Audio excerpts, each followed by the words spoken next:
Astrology simplified में आपका स्वागत है। आज हम बात कर रहे हैं कि जो आर्थिक संकट से आपको मुक्ति कैसे पा सकते हैं, उसके शास्त्रों में क्या उपाय बताए गए उसकी बात करेंगे।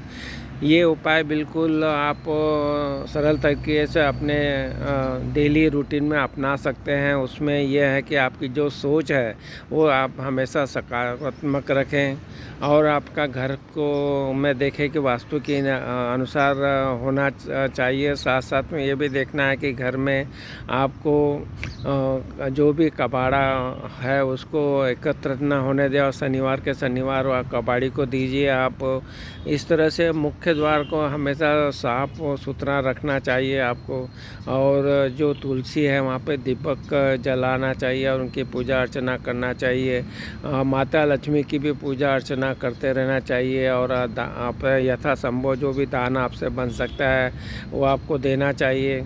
गाय के लिए भोजन की व्यवस्था करना चाहिए। कनक धारा स्त्रोत का पाठ करना चाहिए। लक्ष्मी सूक्तम का भी पाठ करना चाहिए। तो इस तरह से सुबह जब उठते हैं तो तांबे के लोटे से सूर्य को जल चढ़ाएं।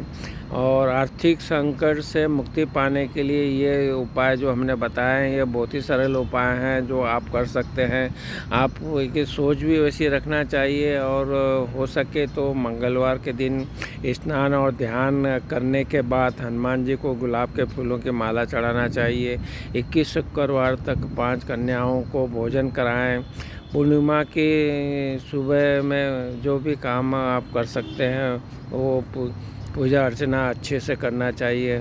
तो इस तरह गणेश जी की भी जो है पूजा अर्चना करने से भी आपको लक्ष्मी की प्राप्त होगी।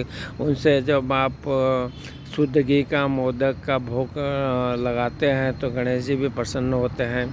तो आर्थिक संकट से बाहर आने के लिए ये तो जो बताया वो है, शास्त्रों के बताए गए उपाय हैं जो आप कर सकते हैं। इसके साथ साथ में आपको ये भी कदम उठाना चाहिए कि आपके जो आय के अतिरिक्त जो भी स्रोत है वो आपको पैदा करना चाहिए।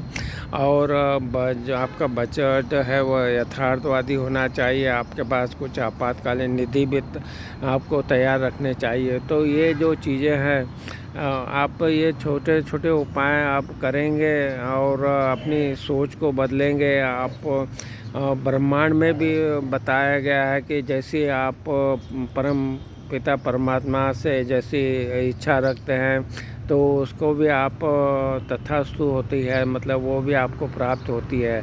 तो आपको ज़रूर सब कुछ मिलेगा। आपकी सोच बदले तो समय भी बदलेगा, आर्थिक स्थिति बदलेगी। धन्यवाद।